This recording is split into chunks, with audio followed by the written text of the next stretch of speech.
Hola, bienvenidos de nueva cuenta a este primer episodio de la tercera temporada de El Android en Arkham. Como siempre, yo soy Chimi. Yo soy Necro. Y una disculpa por la terminación abrupta de la temporada pasada, la vida de adulto nos alcanzó. Pero regresamos esta temporada con bastantes temas importantes, ya saben cuáles son todos. Así que vamos a empezar con el del día de hoy, que es de Invincible. Nos vamos a remitir a hablar exclusivamente de la serie de Amazon, aunque en el cómic tiene mucho material. Pues yo creo que lo que es más popular ahorita dentro del imaginario es pues todo lo que ha pasado con la serie de Amazon. Le ha ido muy bien, se volvió muy popular, hay muchos memes como podrán ver en la página del profesor. Eh, pues tomó vuelo a modo de que creo que es la primera serie de Amazon que con la primera temporada le renuevan para segunda y tercera, después de la mala suerte que ha tenido Amazon para sus series nuevas. Entonces este primer acierto va por buen camino y con suerte esto dará pie a que jalen más series de Image y que les vaya mejor que a las de Millar, como pasó ahorita con Jupiter's Legacy en Netflix. Pero bueno, no hablemos más de esto de los cómics porque nos vamos a poner a ñoñar aquí. Como podrán saber, bueno, hay muchos villanos y muchos temas nada más de esta temporada. Pero antes de que empecemos de lleno, Roy, ¿tienes algo que agregar? Solamente lo mismo, creo que ha tenido una gran recepción la serie de Amazon, en su momento el cómic. Nosotros siempre fuimos bastante fans del cómic y ahora pues no es sorpresa que la esté siendo recibida también por muchas personas porque nos presenta casos muy interesantes en un mundo de superhéroes que a lo mejor no habíamos visto en Marvel, en DC y en medios más comunes, así que se presta más a un análisis de sus personajes porque son tal vez no más realistas, pero sí más complejos y desarrollados. Está bastante bien la serie en su momento. Ok, y algo de lo que estábamos platicando originalmente es que, bueno, como siempre vamos a hacer el aviso de spoilers. Si no han visto la primera temporada, deténganlo aquí. Son creo que 6 episodios, 8. La ven en una sentada en un fin de semana y regresen a escuchar el podcast. Porque aquí el villano de la temporada, y bueno, con que vieron el primer episodio a lo mejor eso da luz, es Omni-Man, ¿no? El papá de Mark. Vamos a dar un poquito de contexto de Invincible para toda la gente que os escucha, que pues nada más porque les gusta el podcast y no necesariamente porque vean las series de televisión. Mark es un chico que es hijo del superhéroe más grande del mundo, ¿no? Que en este caso sería como el equivalente de Superman. Y por ser hijo del superhéroe más poderoso, él tiene la probabilidad de desarrollar los poderes. Entonces, todo el primer episodio es la preparación de cómo podría o no tener superpoderes. Entonces todo es muy común. De hecho, no tiene mucho que ver una entrevista con Robert Kirkman, que es el creador de la serie, y dice que intencionalmente intentaron hacer el primer episodio lo más aburrido, plano, cotidiano posible, porque cuando llega el final es como que no hay gente que conozca, que no sepa de Invincible, que haya llegado al final del primer episodio y pues se descontrola todo totalmente. Y se descontrola al punto en el que yo creo que difícilmente en Marvel o en DC, o a menos de que me falle la memoria, vamos a ver un villano de este calibre. Porque, por ejemplo, te estaba yo contando la otra vez que recuerdo mucho y es mucho burla de este cómic de cuando tiraron las Torres Gemelas, que salen Kingpin, Magneto y el Doctor Doom ahí al pie de las torres llorando. Eso nunca va a pasar. Todos son locos, genocidas, maníacos. Y pues por más que los intentes pintar como persona, pues no son villanos como tal. O sea, no son como villanos en la vida real. Y aunque Omniman también tiene como sus matices y la parte humana que ahorita vamos a platicar lo detiene, vemos un villano mucho más crudo y mucho más real, lamentablemente, pues de que pues, no se tienta el corazón, a él no le importa cuántas personas se tienen que morir, él tiene un objetivo y lo va a cumplir, que es un poquito más de lo en la normalidad. Pero bueno, ¿qué tienes que comentarnos de Omniman, Roy? Pues creo que sí es como el punto más relevante de la serie, porque Omni-Man a lo largo de esta primera temporada, pues al principio, el final del primer episodio, nos sorprende con lo que hace, pero realmente no sabemos. Incluso, por ejemplo, Mark al final dice, te están controlando, es un ataque psíquico, ¿qué es lo que está pasando? ¿Es un clon? No lo sé. Pero a fin de cuentas no, resulta que en efecto el Omni-Man que lo crió siempre tuvo un motivo secreto para estar en la Tierra y que realmente le importaban muy poco las personas a su alrededor, solo estaba como preparando el terreno para lograr su objetivo, que pues igual se revela en la serie. Omniman, yo creo que su punto más relevante es lo que dice en la escena del ahora tan famoso meme. ¿Qué vas a tener en 500 años? Lo que marca Omniman es su percepción del tiempo, y creo que es algo que es muy difícil de concebir para nosotros porque todos somos humanos. Entonces la mayoría de nosotros vamos a vivir que 80, 90 años y ni siquiera podemos empezar a imaginar cómo sería el ser humano si viviera más tiempo que ese. En otros medios a lo mejor pensamos que, no sé, la inmortalidad pues no cambiaría mucho a las personas, pero en Invincible creo que nos plantean de una forma muy interesante que vivir más o menos tiempo del ser humano sí tendría un efecto en la psicología de las personas que ni siquiera imaginamos. Entonces, para explicar un poco esto, hay algo que se llama aritmética y logarítmica. En la escuela nos enseñan a contar 1, 2, 3, 4, 5, ¿no? Esa es la forma aritmética. Pero también está la forma logarítmica. La forma logarítmica es con proporciones, 2, 4, 8, 16, etc.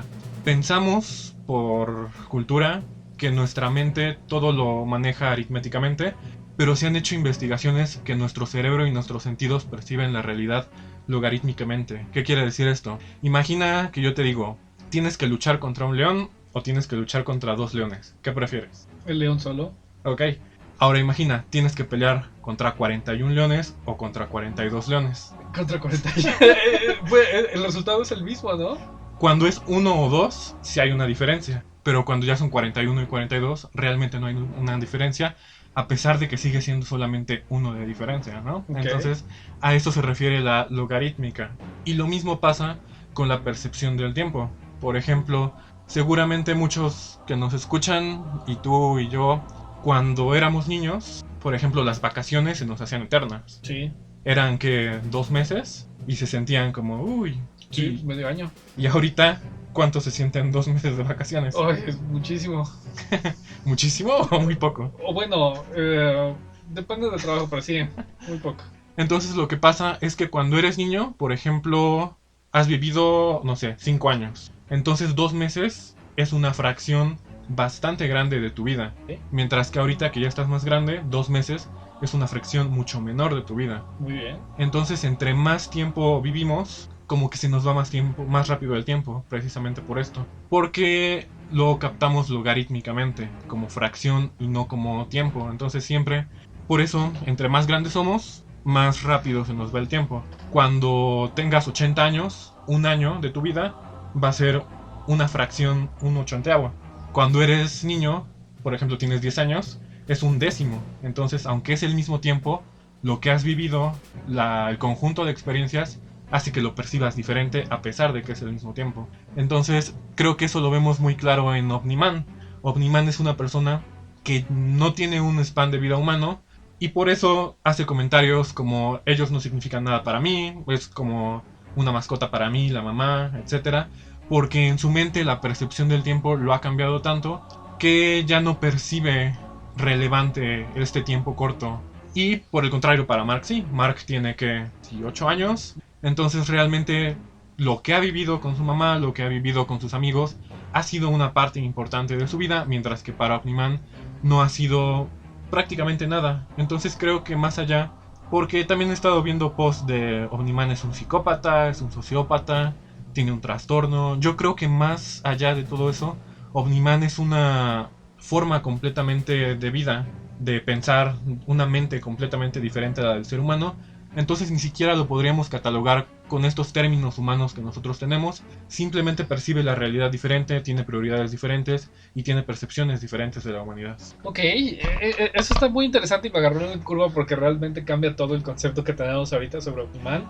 O sea, y sí está bien, pero por ejemplo, entiendo que las cosas pudieran parecer insignificantes en cuestión de lapsos de tiempo de forma logarítmica, pero por ejemplo, si nuestro span de vida fuera igual, ¿en qué momento empezaríamos a deshumanizar las cosas? O sea, ¿por qué para él es tan sencillo decir, bueno, a lo mejor al final ya no, porque se da cuenta que también tiene un poquito de parte humana y como que aprecia los momentos y pues realmente como de donde él viene es pura pelea y es pura ley del más fuerte, pues realmente están viviendo mucho, pero ¿para qué? Y en la Tierra está viviendo un tiempo de calidad, pues lo que siempre estamos hablando, de tener un grupo al que perteneces, y eso es lo que a lo mejor lo puede salvar un poquito, pero también el antecedente que tiene de dónde vino y cómo llegó a donde está, el punto de saber de que él es uno de los mejores, de los mejores, de los mejores, o sea, porque se mataron entre ellos hasta que quedaron nada más los meros meros, eso lo tuvo que deshumanizar en algún... Entonces, primero, ¿cómo le hizo para mezclarse en una sociedad siendo un completo bruto? ¿Y en qué momento o cómo para él era fácil deshumanizarse y desligarse de todo eso? Ok, sí, son puntos interesantes. Efectivamente, aquí tiene mucho que ver la raza Viltrumita de la que viene Nolan Burniman.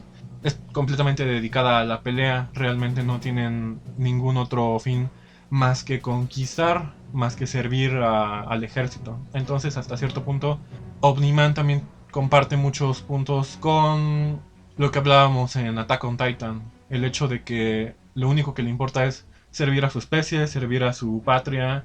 Realmente creo que como Viltrumitas nunca hay una introspección de por qué estoy acá. Prácticamente nacen peleando y es todo lo que conocen. Así que, pues, Nolan acepta fácilmente la pelea, acepta fácilmente la misión de conquistar, de destruir, etcétera, porque no conoce otra cosa. La raza está completamente basada en la guerra. Y yo creo que eso es lo que lo impacta cuando llega a la Tierra. La Tierra, bueno, también es algo debatible, pero además de las guerras y de las peleas, también hay otras cosas. Se empieza a dar cuenta de que hay familias, de que hay sentimientos, de que hay convivencia, etcétera. Entonces yo creo que Nolan al principio lo finge, se adapta de una manera únicamente para pasar desapercibido, para que no lo descubran, para no llamar la atención, pero empieza a pues darse cuenta que hay más de lo que le estaban ofreciendo en su planeta. Nuevamente es el fenómeno de Attack on Titan, de que toda la vida me han dicho que tengo que pelear, y de repente me doy cuenta que hay otras personas que también son como yo, de que hay otras cosas que puedo hacer con mi vida, de que puede significar otra cosa mi existencia, y eso como que crea el choque en Nolan. A lo mejor no es tan evidente ahorita en la primera temporada, porque sí, casi mata a Mark, pero al menos se detiene al final porque detiene este recuerdo de Mark cuando es niño y se da cuenta pues que a lo mejor puede hacer más que pelear. Entonces yo creo que eso es lo que pasa con Omniman en la Tierra. Lo finge porque para él es una misión como adentrarse y acostumbrarse a la cultura de la Tierra, pero termina teniendo un efecto en él, ya sea por sentimiento, por ideología, por influencia de su familia, por paternidad, no lo sé, pero llega a tener como una ruptura en su barrera. Entonces yo creo que eso es lo que pasa con Omniman al final. Ok, muy bien. Y estaba pensando ahorita que me estabas contando todo esto de lo de la forma logarítmica de ver las cosas. ¿Nosotros tenemos esa misma relación con formas de vida menores? O sea, para nosotros, por ejemplo, en relación con los insectos tienen spans de vida cortos, de 5 días. Por eso nos es más sencillo matar una mosca que, no sé, matar algo que vive más tiempo. Exactamente, sí. Muchas personas sí tienen empatía con los animales, pero hay muchísimas que no, que se muere un perro y pues obviamente no sienten absolutamente nada, precisamente por eso, porque no lo ven como un igual, porque viven menos tiempo, porque existen menos en nuestra existencia, porque existen menos en nuestra presencia. Ok. Y como dices, los insectos es mucho más fácil matar una araña, una mosca, que matar a un gato, ¿no? Sí. Precisamente por eso, los gatos, los perros tienen un tiempo de vida más cercano al nuestro y por eso los humanizamos en muchas ocasiones. Es más cercano a nosotros un animal que vive más tiempo que una mosca, que un insecto, que una araña. Entonces sí, es una buena forma de verlo. Ok, entonces extrañamente todos somos Omniman. Pero bueno, creo que eso ya quedó claro y no hay mucho que analizar. La verdad es el sentido paternal, de dónde viene. Pues no vemos su infancia, pero nos imaginamos que fue difícil. Pero siento que hay otras cosas que analizar de la serie en cuanto a villanos y criminalidad y la línea, bueno, lo gris que son algunos aspectos. Me pongo a pensar en este compa, siempre se me olvida su nombre, el que hace los robots. No, el que los hace en la universidad. Ah, yo tampoco me acuerdo cómo se llama. Ahorita buscamos el nombre. Pero ese punto me parece interesante porque él como tal es un criminal porque está secuestrando gente y le está modificándola en contra de su voluntad. pero a fin de cuentas su drive viene de querer ayudar a la gente, de rebasar los límites médicos, de ver cómo podemos vivir más, de cómo nos podemos hacer más fuertes, porque lo que busca es un estado de evolución que sabe que no vamos a encontrar en lo biológico y tenemos que empezar a migrar a cosas de lo tecnológico. Y este ejemplo me gusta porque, o sea, es un escolar, es una persona muy inteligente, es alguien que busca un bien común, pero no necesariamente por los fines que nosotros consideramos ideales. Y a fin de cuentas, nosotros lo vemos como tabú o como, ¿cuál es la palabra? Inmoral, porque realmente no tenemos muy explorado este campo y a lo mejor por eso lo vemos como criminal. Pero bueno, por las circunstancias de la serie sí lo vemos como criminal. Pero si fuera, no sé, por el... Bueno, primero platicamos de este compa y te hago mi pregunta para que la pienses en lo que me cuentas. Si lo viéramos, si se normalizara todo eso y que se ha empezado a normalizar de cómo podemos empezar a mejorarnos con partes electrónicas, pues los autorreguladores de insulina, los marcapasos electrónicos, prótesis que ya son conectadas a los impulsos eléctricos del cuerpo. O sea, ¿en qué punto vamos a dejar ver esto como un crimen contra la humanidad y empezar a experimentar más por ese lado? ¿Y qué necesitaríamos? Yo creo que tenemos una barrera Cristiana. exacto, exacto. La religión siempre es como un obstáculo bastante relevante en nuestra realidad para que esto llegue a pasar, porque todavía está esta ideología de que el cuerpo es sagrado, de que Dios lo hizo de una forma, de que no modificarlo, y entonces, aunque digamos que la ciencia y la religión están separados, la verdad es que todavía influye mucho la religión en nuestra sociedad, y creo que por eso se ha visto como tabú, y sin embargo ya muchas personas están como que yéndose a alternativas, lo que es el biohacking, que ya lo están empezando a realizar personas incluso en su propia casa, en su propio garage, porque efectivamente ya necesitamos formas nuevas de lidiar con la realidad, con los peligros, hasta con las enfermedades, que a lo mejor la respuesta ya no está en la biología y que va a estar en la mecánica, en la cibernética. Efectivamente creo que es algo muy interesante, que está todavía muy prohibido, y lo vemos bien en Invincible con este personaje. Este y otros villanos son bastante grises, como dices, a lo mejor están secuestrando personas, están haciendo cosas malas, pero ¿qué es lo que pasa? Al final el mismo Cecil, que es el como jefe de seguridad de los Estados Unidos de América, nos enteramos que él mismo ya lo contrató y que ya está utilizando sus conocimientos porque efectivamente vio que estaba haciendo algo que podía servir para el ser humano. Entonces creo que es un dilema de lo moral contra lo útil. Qué tan utilitaristas somos y qué tan morales somos. Porque si somos completamente utilitaristas, pues sí, tiene un fin. Puede que nos ayude contra, en el caso de la serie, contra los supervillanos, contra amenazas extraterrestres, superpoderes, etc. Entonces realmente es quitar un poco el tabú, porque a lo mejor si fuera voluntario, muchas personas podrían ofrecerse como experimentos. A lo mejor en un mundo como en el de Invincible hay personas con poderes, personas sin poderes. Si tú le dices a alguien, permítenos experimentar contigo para mejorar el cuerpo humano, para defendernos de las amenazas como Omni-Man, como los aliens estos que viven... Los starros. Ajá, etcétera. Entonces yo creo que mucha gente sí se prestaría porque existen las amenazas. Es como ahorita en nuestra realidad.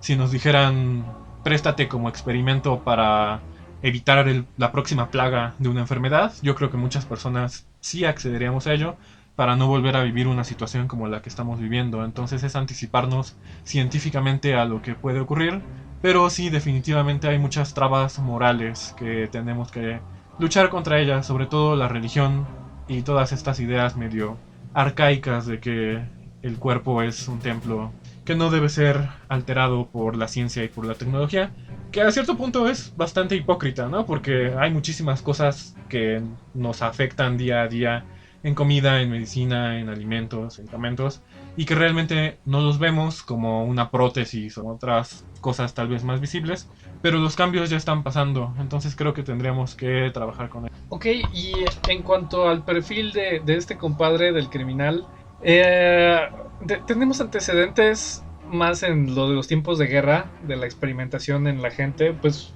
de estos experimentos donde con los hielos hacían como que se cortaban y la gente se moría y toda toda esa clase de experimentos inhumanos que se llevaron en tiempos de guerra y que probablemente se siguen llevando en estaciones secretas, o eso nos quiere hacer pensar la televisión. Pero en cuanto a lo moral, por ejemplo, ¿en qué punto alguien que está estudiando medicina y que quiere ayudar a la humanidad a llegar más allá, en qué punto pierde como el piso de lo moral y empieza a experimentar con cosas así? Pues sobre todo cuando hay un trauma, una alteración, una tragedia en la vida de las personas. Ahorita, acordándome de personajes más famosos con los que también podríamos relacionarlos, en Batman está Mr. Freeze, Okay. o Freeze, si me pregunten, que es exactamente el mismo perfil. Es una persona inteligente, con doctorados, con capacitación tecnológica, que usa su conocimiento de manera normal hasta que tiene una tragedia en la vida, que es la enfermedad incurable de su esposa Nora.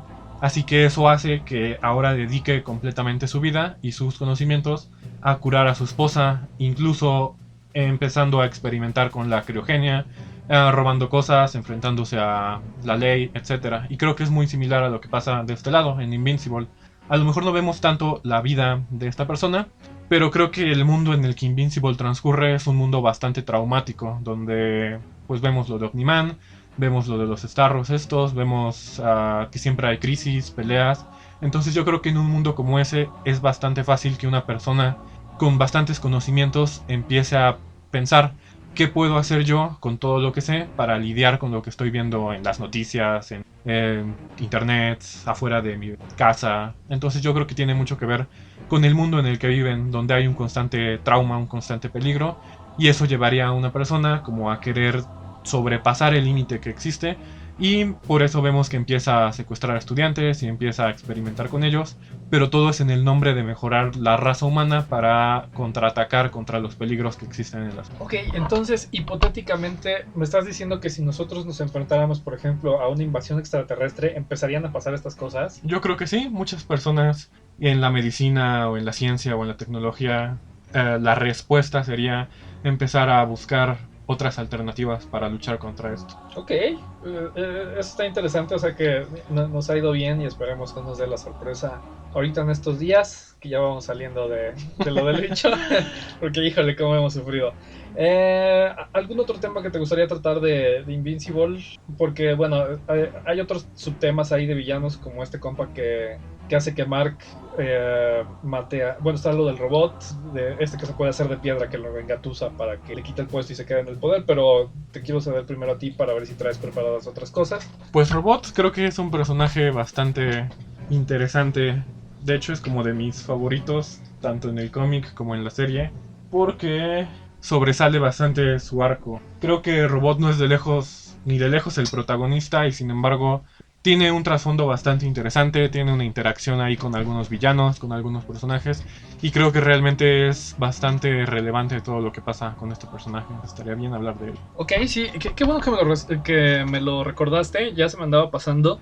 Y va más o menos en este tema, ¿en qué punto? O sea, es que yo veo bien que él, tras una vida de sufrimiento por condiciones médicas especiales, haya encontrado y llegado a los medios para pues conseguirse una vida normal. Y pues yo creo que en la ficción, dentro de sus posibilidades, yo creo que cualquiera de nosotros lo hubiera hecho. Pero bueno, eso quiero yo pensar. Ahorita me lo desmentirás, yo lo hubiera hecho. Pero, o sea, lo vemos mal pues por cómo se dio todo de que contrató al él o los criminales, dependiendo de cómo lo vean, si es uno o son varios o es un clon, para realizar sus fines, que pues se robó ADN de Rex y no sé, hay unas cosas ahí medio turbias, pero como tal, hasta ahorita no se ha salido tanto, no se ha descarrilado tanto y aún así yo creo que hay gente que cuando vio eso lo consideró moralmente ambiguo. Entonces, ¿qué nos puedes contar del robot? ¿Realmente sería esta la reacción de cualquiera de nosotros? Obviamente hay un desencadenante de la infancia, de las condiciones en las que vivía, cómo sufría y todas esas cosas, pero en lugar de extenderme aquí, cuéntame tú sobre Robot. Robot es bastante similar al personaje que crea los Reanimen, creo que así se llaman. Sí.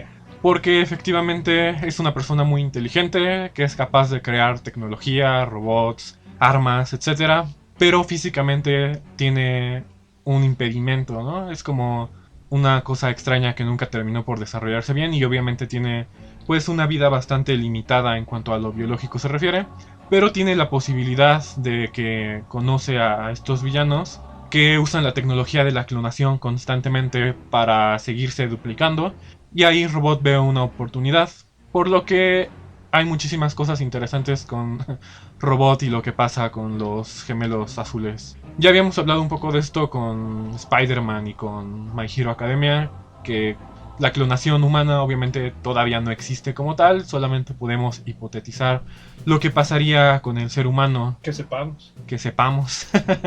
Lo que me parece muy interesante primero con los gemelos, que siempre están peleándose, tú eres el original, no, yo soy el original. Pero nos enteramos que ellos mismos hacen esto a propósito, tienen un mecanismo que les impide saber cuál es el original para que no haya como una crisis de identidad. Entonces prefieren estar en la oscuridad sobre quién es el original, porque hipotetizan precisamente que si uno sabe que es el original, pues a lo mejor habría una crisis en el otro, o habría una jerarquía, una subyugación. Entonces elaboran este como medio de control entre ellos de no saber quién es el original para no caer en esto. Eso se me hace bastante interesante porque efectivamente si la clonación humana existe o existiera, yo creo que el saber que eres un clon tendría un efecto bastante pesado en la psique de una persona, porque tendrías una crisis de identidad. En la vida se nos dice constantemente, todos somos únicos y irrepetibles y cuestiones de ese estilo, ¿no? Y quieras o no, eso sí nos ayuda a desarrollarnos como seres humanos. En cambio, si tú supieras que eres un clon, pues sí tendrías bastantes dudas de que naciste con un fin específico. Por ejemplo, hoy en día se habla de la clonación cuando necesitas un órgano. ¿Quién mejor compatible contigo mismo que un clon de ti? Entonces imagínate que una persona haya nacido únicamente porque necesitabas un pulmón o porque necesitabas un riñón. Obviamente esa persona tendría una crisis bastante grave de que yo solamente existo para esto, yo realmente no soy una persona, simplemente soy un pedazo de carne. Entonces creo que psicológicamente podría tener un efecto bastante interesante en las personas la clonación. Y digo, nuevamente en My Hero Academia vemos que Twice tiene unos problemas de identidad bastante relevantes. Y en Spider-Man hemos visto personajes como Ben Reilly y Kane, que aunque son Peter Parker, pues tienen todo este trasfondo de yo no soy el original, ¿para qué existo? Y hemos visto a Ben Reilly y a Kane ser villanos y hacer cosas bastante moralmente dudosas precisamente por esto. Aunque son Peter Parker y Peter Parker es bueno, estos clones realmente tienen una crisis de identidad. Lo que nos lleva a Robot. Robot tiene prácticamente lo contrario. Él nació en una situación donde su cuerpo no funciona como es debido y entonces crea un clon para trasladar su conciencia y existir. Algo que también es bastante relevante en Robot es que prácticamente él se muere. Él acepta que el clon no es él, pero que va a poder continuar su vida. Entonces yo creo que eso es algo por lo que dices que a lo mejor muchas personas no accederían a lo que Robot hizo, nuevamente por cuestiones religiosas. El hecho de que mi alma inmortal tal vez va a ser condenada a precio de que mi clon ahora tenga un cuerpo funcional y cosas por el estilo. Lo que pasa con Robot a mí me recuerda mucho a un episodio de Black Mirror, que es San Junipero. Okay. Que las personas tienen la opción de trasladar su mente a un medio virtual, pero hay algunas personas que dicen no, yo no quiero esto porque va en contra de lo que creo. Entonces yo creo que es bastante similar a lo que pasa con Robot. Hay personas que accederíamos sin dudarlo, pero hay personas que todavía tienen algunas creencias que le impedirían trasladar su conciencia a otro cuerpo por todo lo que implica. Es otra persona, es otra vida, es otro cuerpo, es un conjunto nuevo de variables. Y de hecho yo creo que es algo muy interesante. Con Robot en la serie todavía no vemos qué va a pasar, pero yo creo que muchas cosas de las que pasan no hubieran pasado si no hubiera hecho este cambio. El impacto de ahora sí tener un cuerpo biológico completamente funcional hace que Robot sea una persona diferente, aunque mantiene su personalidad, su inteligencia. Más adelante vamos a ver que sus motivaciones lo llevan a hacer otra serie de acciones cuestionables, dudosas y también que son bastante interesantes, pero que no se hubieran manifestado si no hubiera pasado todo esto del clon y dejar su cuerpo original. Ok, esos temas están interesantes. De lo que estaba yo recordando, de las pocas cosas que a mi parecer Michael Bay ha hecho bien, es esta película de La Isla con Scarlett Johansson y McGregor. No sé si te acuerdas que ellos están atrapados como en una isla y que resulta que en realidad son clones de gente rica que los tienen ahí como para que les saquen los órganos si les pasa algo. Entonces, vamos a ver por ahí, ese tema es interesante y pues esto le pega en temas religiosos y filosóficos de decir, si realmente yo transfiero mi conciencia a otro cuerpo, yo sigo siendo esta persona, ¿qué le pasa a mi alma inmortal? Y yo creo que ahí es donde le mete el pie a lo religioso, porque la Biblia no habla de la clonación. Entonces, ¿qué pasa con mi alma inmortal si transfiero mi conciencia a otro lado? Pues vamos a temas de qué es la conciencia, qué es lo que define a uno lo que realmente es. Si transmitiéramos las cosas a otro cuerpo o a una computadora, realmente seguiríamos siendo nosotros. Es una copia y como cada copia tiene sus defectos, es un clon de Blu-ray o es grabado del cine. Entonces, esto propone temas interesantes, pero, o sea, de nuestro fuerte, o sea, propone muchas cosas en cuestiones de psicología y de criminología, porque, por ejemplo, me pongo a pensar en este D.A., ¿cómo te dije? Sinclair. D.A. Sinclair. Imagínate que uno de los robots que crea, o sea, porque para empezar es gente que está muerta. Ya cuando Cecilio dice que le está dando segundo uso a los... Tienen un nombre pendejo para esto los gringos, ¿cómo se de lo que acaban de celebrar ahorita? Sí sé a qué te refieres, pero te fue la palabra. Pero bueno, militares que murieron en servicio. O sea, uno, el consentimiento de la familia.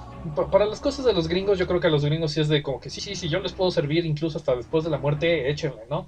Pero si ya de por sí los crímenes militares son medio turbios, imagínate qué representa que te mate a alguien que está muerto. ¿Cómo procede? O sea, porque una de estas cosas se sale de control. Imagínate que los ponen en policías, en control, no sé, de masas. Y pues uno de estos como episodios de Love, Death and Robots se deschaveta y mata a alguien. Legalmente, ¿qué procede cuando te mata a alguien que está muerto, no?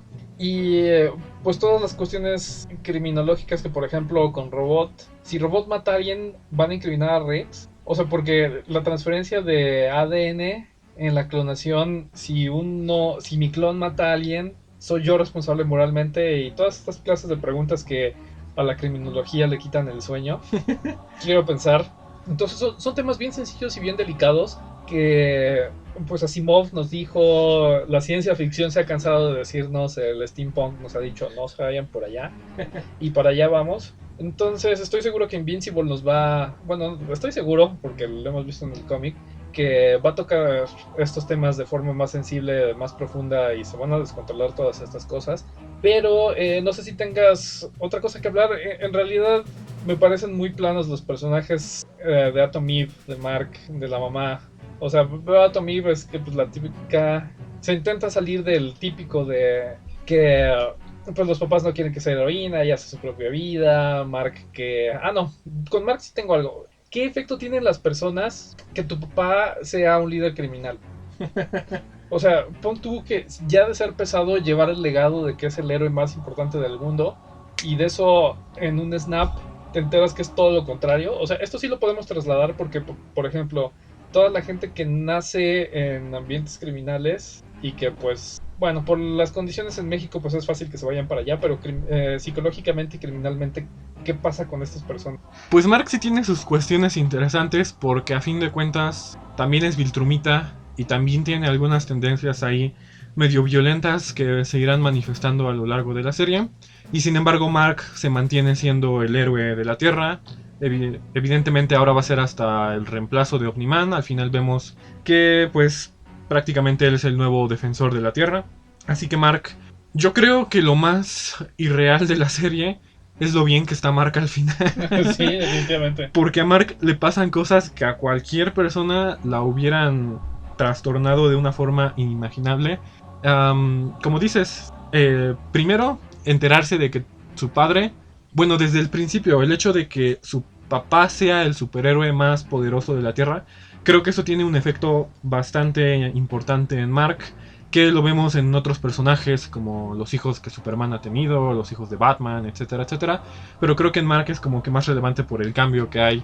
Primero, tengo esta necesidad de ser como mi padre. Entonces es como esas personas que van a heredar el negocio familiar y que no se sienten tan preparadas para hacerlo. Pero pues Mark va a heredar la protección de la Tierra completa. Es una responsabilidad mucho más grande que la que cualquiera de nosotros podría imaginar.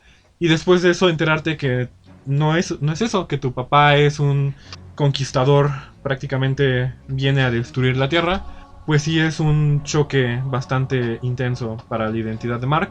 Y pues sí lo vemos brevemente que Mark empieza a dudar seguir siendo un superhéroe, pero a lo mejor no vemos todos los efectos que tiene en él. Yo creo que Mark, el punto importante que tiene es la humanidad. A fin de cuentas es Viltrumita, pero creció siendo un ser humano, que es básicamente lo que pasa con Superman. Superman también tiene superpoderes, es el ser más poderoso del universo, pero el hecho de que haya crecido en un ambiente humano, pues aterriza siempre a Superman en sus historias, ¿no? A pesar de que tiene los poderes de un dios, realmente nunca los utiliza al respecto, a diferencia de Omniman. Omniman siempre ha sido esta persona todopoderosa y por eso pues no tiene reparos con lastimar, con destruir, etcétera. Entonces yo creo que Mark termina siendo una versión de Superman, verse rodeado por seres humanos, por los límites, por tener una infancia aparentemente normal, hace que Mark se quede un poco más centrado en lo que pasa.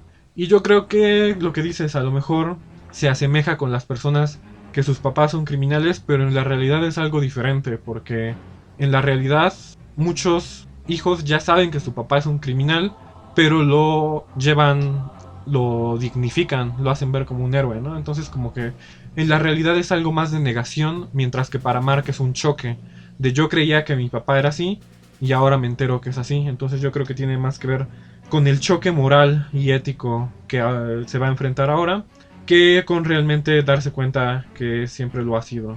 Te decía, lo más interesante o irreal de la serie es lo bien que está Mark por la escena del tren. Yo sigo teniendo impacto cada vez que veo esa escena o que me acuerdo de esa escena, porque creo que si eso le pasara a cualquier persona con poderes, sin poderes o en cualquier circunstancia, sería un trauma bastante relevante para el resto de su vida. Entonces yo creo que eso es algo de lo que nos habla de, como dices, lo frío que es Omniman, lo poco que le importa la humanidad y de la resiliencia que tiene Mark en la serie.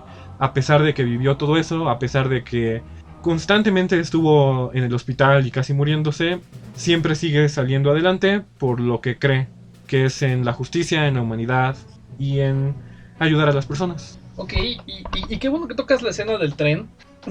Yo no era Mark y seguí marcado de por vida por esa escena, nos va a perseguir hasta que muramos. Pero, por ejemplo, me tocó platicar con gente acerca de ese episodio y muchos me dicen, eso me pareció exagerado, eso es demasiado, eso es como que me pareció too much. Pero me pongo a pensar y a trasladarlo en la realidad y hasta me pareció poquito, ¿no? O sea, pues ¿cuántas personas no se mueren diario? A lo mejor no de forma tan extravagante como descarrilar todo un tren y matar a cientos de personas al mismo tiempo y destrozar toda la ciudad. Pero yo sigo pensando que Omniman se sigue diluyendo y queda corto ante cualquier villano de la realidad. Y eso es un poquito escalofriante. Ahorita me darás tu opinión. Pero también quiero que platiquemos de este compa que se hace de piedra. Que realmente él está cumpliendo está cumpliendo crímenes por necesidad. Se convierte en el músculo del Kingpin robótico de Hell's Kitchen de esta serie.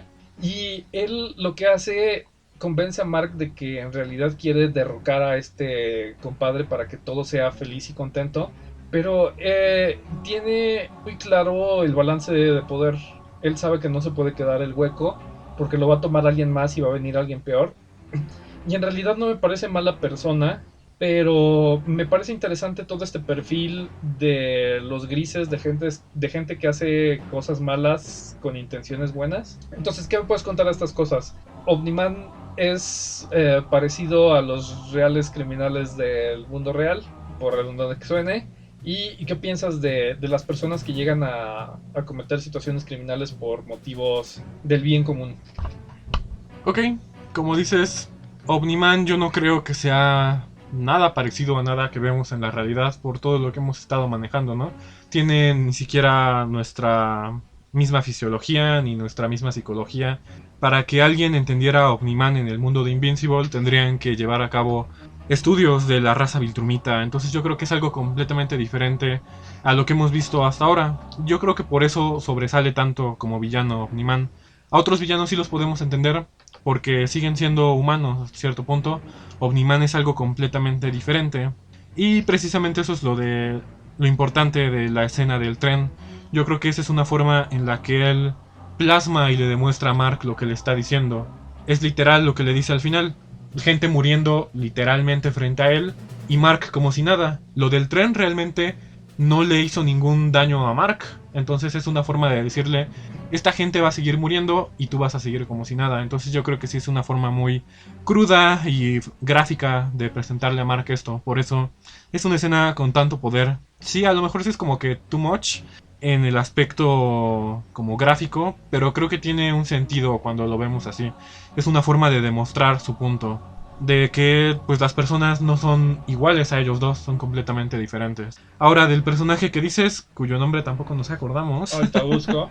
Creo que ese sí es un personaje mucho más cercano a lo que vemos en la realidad. Él no es un villano porque quiera riquezas, porque quiera servir a su país, simplemente es un villano porque quiere ayudar a su familia, porque quiere ayudar a su sociedad. Y es algo que sí vemos bastante a nuestro alrededor, día a día. ¿Cuántas personas no cometen crímenes por hambre, por mantener a su familia, por las pocas oportunidades de trabajo, de desarrollo que hay en un país como el nuestro, en el mundo como el nuestro? Entonces efectivamente tiene unas motivaciones mucho más comunes, mucho más entendibles, incluso en nuestra realidad. Y lo vemos al final, de que otra persona como Machine Head o como alguno de los villanos más avariciosos tome el puesto, a que lo tome él, que lo hace por fines más socialmente aceptables, es algo de lo que hace que este personaje sea interesante. Prácticamente se aprovecha de Mark y de que él es un superhéroe que cree en el bien y él lo usa para derrocar a un villano y quedarse él en su lugar. No es tan diferente a lo que hacen algunas personas en la realidad. No vamos a romantizarlo, pero algunos narcotraficantes usan su poder para ayudar a la sociedad de la que vienen, ¿no? Entonces, no estamos justificando para nada, pero es bastante similar el hecho de que ya tengo poder, ya tengo dinero, ahora al menos voy a utilizarlo para ayudar a unas personas. Obviamente en la realidad lo obtienen de maneras mucho más violentas y mucho menos nobles de lo que vemos con Titán en la serie de Invincible, pero es bastante similar. Muchas personas se ven obligadas a entrar a la vida del crimen y ya sea por su conciencia o por su pasado, pues también quieren ayudar a las personas que están a su alrededor, que están de donde ellos vinieron. Entonces yo creo que ese se asemeja mucho más a la realidad en la que vivimos, el personaje de Titán. Perfecto, y yo creo que con esto damos cierre a la primera temporada. Según yo no se me está olvidando nada. Bueno, Cecilio va más o menos por ahí. Las personas en posiciones gubernamentales militares con defensa nacional como argumento, pues realmente son capaces de cosas muy atroces, como contratar a D.A. Sinclair. La verdad que no nos extraña si en algún momento nos enteramos que un gobierno está corriendo programas similares. Pero algo que tengas que decir de Cecilio, o sea, me parece buen personaje y me parece como integral. Él sabe en el papel en el que está, él sabe los sacrificios que tiene que hacer, no le gusta, pero sabe que alguien tiene que hacer ese trabajo. Entonces, obviamente es un criminal y un delincuente. Muchas cosas hay tipificadas, pero pues como sabemos, unos son gringos y dos son gobierno. Entonces pues, piensan que tienen carta blanca para todas esas madres. ¿Algo que nos tengas que comentar de Cecilio o de otra cosa para que empecemos a dar cierre?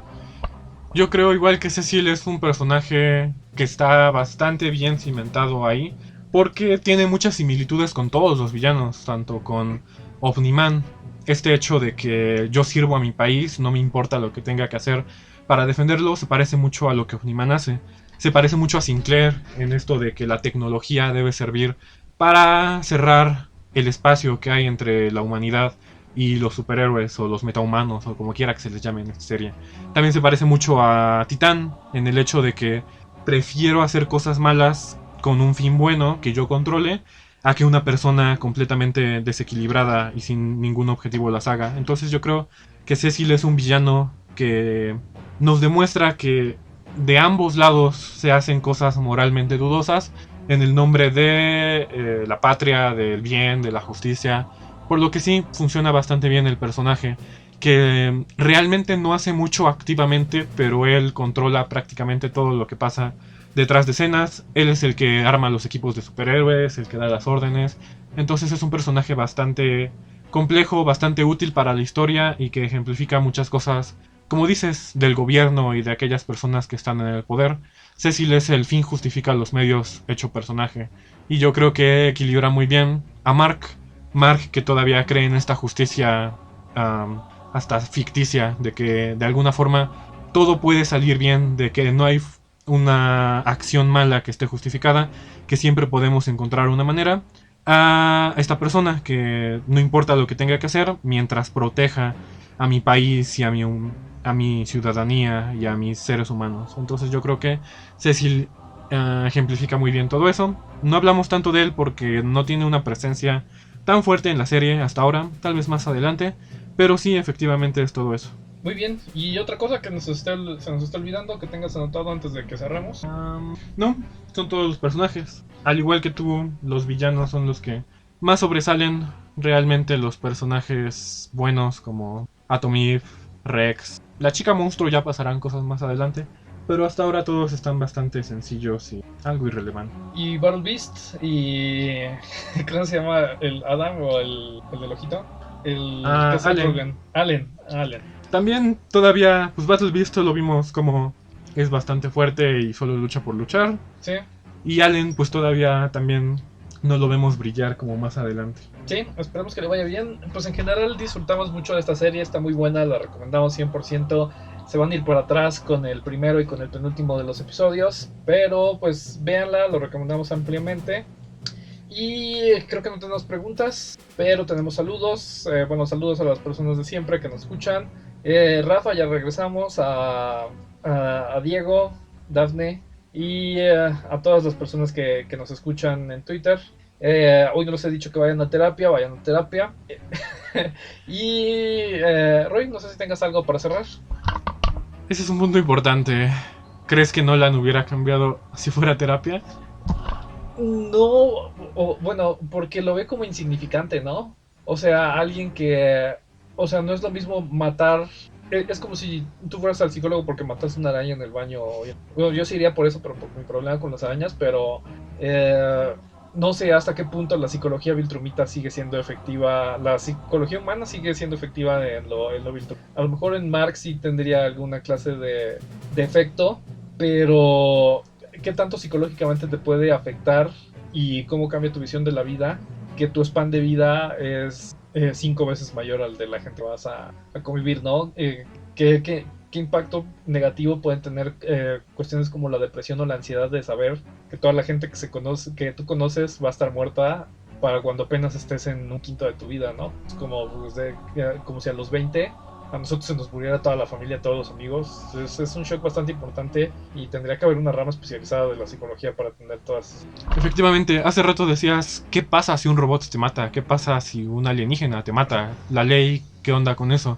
La ley está atrasada y yo creo que la psicología también tiene algunos como ahí vacíos. Obviamente es como bastante ficción la serie y no nos podemos empezar a poner a pensar cómo va a intervenir la psicología si algún día llegan los alienígenas. Pero a lo mejor es una rama que valdría la pena ser interesante. ¿Qué tanto lo que nosotros conocemos ahorita como psicología va a servir si el día de mañana nuestro tiempo de vida se aumenta 100 años más? O se crea esto de la migración de la conciencia, ¿no?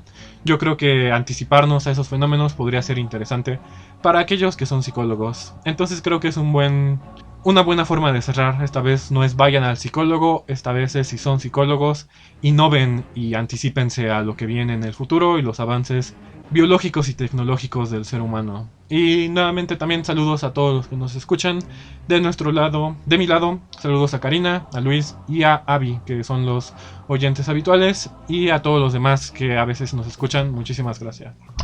Gracias a todos los que nos siguen en Facebook, a los que nos dan RT, a los que comparten, a todos los que nos escuchan. Esperemos que se encuentren bien ustedes y todas sus familias, de ser posible que ya estén vacunados y que tengan una excelente semana, mes. Nos vemos en 1 o 2 semanas. Escuchen nuestro otro podcast, La Condición Inhumana. Y esto ha sido todo de nuestra parte. Yo soy Chimi. Yo soy Necro. Y nos vemos la próxima. Hasta luego.